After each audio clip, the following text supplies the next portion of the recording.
विद्यार्थी मित्रांनो, पालक मित्रांनो, या ठिकाणी 2 अक्षरी शब्दाचं 3 अक्षरी आणि 3 अक्षरी पुढे वाचन कसं घ्यावं लागेल.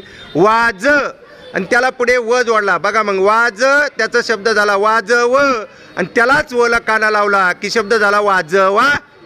या प्रकारे आपल्या मुलांना जर वाचन अवघड जातंय किंवा वाचनाला त्याला वेळ लागतोय तर आपण त्याला वाचायचं या प्रकारे आपण त्याला शिकवता येईल, शिकवू शकतो. वाज वाजव वाजवा, गाढ गाढव गाढवा, राग रागव रागवा, नाच नाचव नाचवा, लाज लाजव लाजवा, खाज खाजव खाजवा.